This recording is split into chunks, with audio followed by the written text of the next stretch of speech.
Alrighty, it's now time to do the second half of the AFC South, starting with the 9-7 second place finishing Tennessee Titans. And this should be pretty quick. They only had 6 draft picks, and the Texans only had 5 draft picks, so both of these next videos should be pretty quick. With their first pick in the first round, 29th overall, they picked Isaiah Wilson, tackle out of Georgia.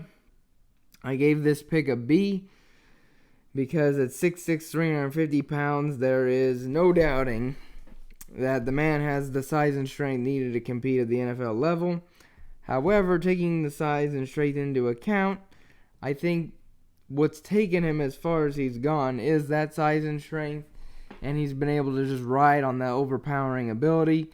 Whereas now getting into the NFL, he's going to need to work on the technique, the footwork, and agility to go against some of the faster, stronger, quicker, more agile defensive ends in the NFL.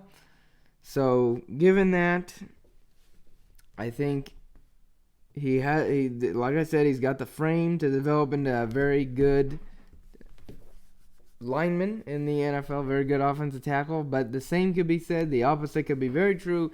He also has the potential to become an absolute bust.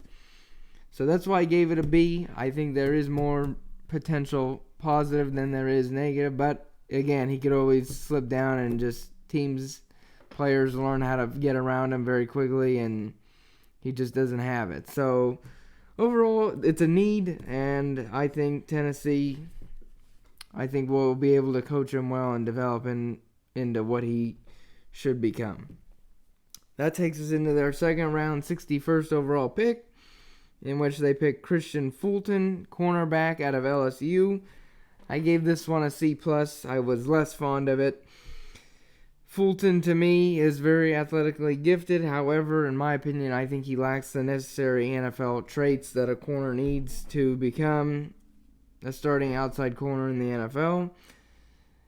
The better route runners are just going to destroy him. They're going to get right by him. They're going to burn him. And he has poor speed in that regard and poor makeup ability. He's got poor recognition, poor response time.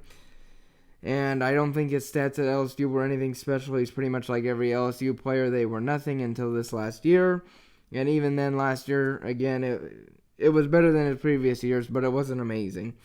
So he also missed the entire 2017 season due to a falsified specimen for a drug test. So he has less experience, which probably hindered his ability to progress throughout his college career. However, when you look at a player that is athletically gifted as he is, there's always room to develop, and so that's why it's a C+ for me. But he's definitely a guy that's going to need a lot of work if he wants to see any time or be good at the NFL level. So overall, there's potential, but there's not a lot there currently, but it needs work. Round 3, 93rd overall pick, the Tennessee Titans drafted Darrynton Evans, running back out of Appalachian State. I absolutely loved this pick. I gave it an A+. At 5'10", 203 pounds. He is a great runner. He's strong, has upper and lower body strength, and he's got speed with a 4.41 40. He could do kick returns. He has 3 kick return touchdowns in his, I think he only played 3 years at Appalachian State. So I think it was one every year. He can catch the ball. He can run with the ball.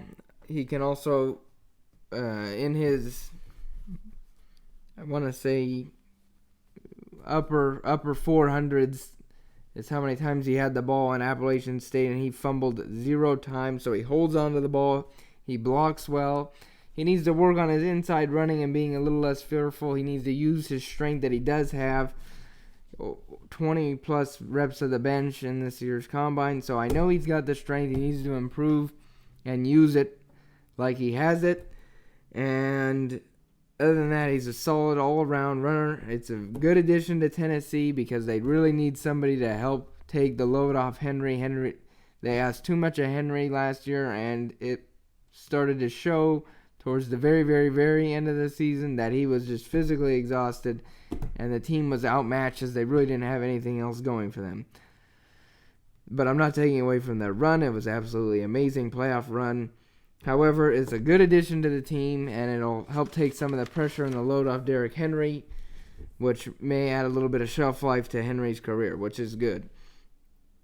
Then they had a 5th round, 174th pick where they drafted Larrell Murchison, defensive tackle out of North Carolina State. I like the pick a lot. I gave it a B+. I think it's definitely a need with the departure of Darrell Casey. And I think Murchison will bring a high motor, high energy, and a lot of his strength over. He bull rushes, goes right through a lot of guys. He's going to be a good plug in the middle of the field. And I think even with round 5, I think this guy has the potential to develop and could be a 4-3 rotational defensive tackle. And in a few years, I think he could actually develop into a starter. He's got one of the reports that I was reading stated that he plays, his lower body is a little bit tight, which kind of hurts his speed and his downfield lateral movement. So loosen him up a little bit and he could play more fluidly. And I think with experience, he'll gain more traits and skills needed, and I think he'll become very polished. But he's definitely an athletic force to be reckoned with, and I think it's a very good 5th round pick for Tennessee. That takes us to their 2 7th round picks. It was Cole McDonald, the quarterback out of Hawaii, their first one. And I must say, I gave it a B+. I liked McDonald coming out of Hawaii. I think he's a very good developmental piece. I think, and it comforts me in knowing that they're not going to start him. They signed up Tannehill to a contract, so he's going to get to develop and learn under Tannehill. He's a lot kind of like Tannehill, actually.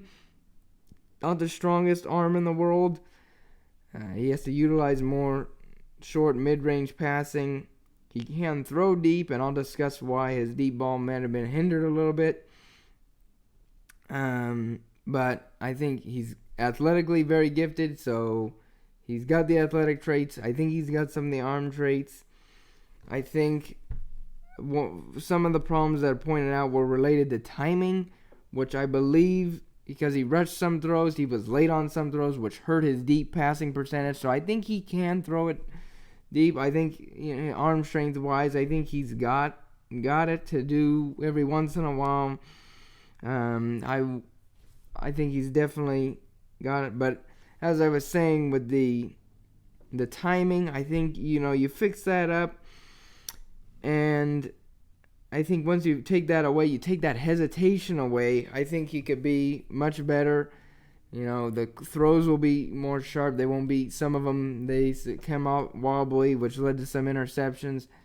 So, again, confidence, experience, and frankly, he's going to get a lot of time to develop.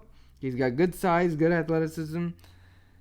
I think he could be, he's going to be a good backup for Tennessee while they have him, and then 4 or 5 years down the road, we'll see. I don't know if he'll be a starter in the NFL, but I think he'll definitely be a top 40 quarterback in the league at some point. So not necessarily a starter, but a very solid backup. But potentially, I wouldn't count him out as a starting quarterback. And that takes us to their last pick in the 7th round was Chris Jackson, safety out of Marshall. And I gave it a B+ because A, it's 7th round. 2, what's not to like about a 6'3", 193 safety that's a 4-year starter that when he graduated was 3rd in NCAA college football history with 45 pass deflections. He had 7 interceptions, 189 tackles. And really the thing for Jackson is coverage. And once he feels more comfortable in coverage, he'll be less feisty, less handsy. There will be less penalties. He probably won't get beat as much. He needs to diagnose and recognize routes a little bit better. But again, I think he's got a lot of the things you need out of a football player. The coverage is his biggest thing. But to get a pick like that in the 7th round, it's pretty good. Pretty great. So if they could help him man zone and even route running, he needs to diagnose that and recognize that a little bit better. And I think confidence will be a big thing for him as well. So overall, I gave Tennessee a B. I think given the amount of picks they had, which was pretty little, I think they drafted well. I don't think they wasted them, and that extends all the way down into the 7th round to their last pick. They did very good. They may have needed to go after a few of their needs a little bit more. I didn't like the 2nd round pick. Maybe pick a sure thing. Still that early on it was when they drafted the cornerback at LSU. So, and then also the potential with the first pick could be a bust. So I gave it a B. There's potential, and I think across their board it just depends how they develop it. I don't think there's really any sure things, but I don't see a wasted pick, which is very good. But overall, I gave him a B, and that concludes the draft analysis for the Tennessee Titans. And coming up next will be the last one of week 2, and that is the Indianapolis Colts draft analysis. So stay tuned, and thanks for watching.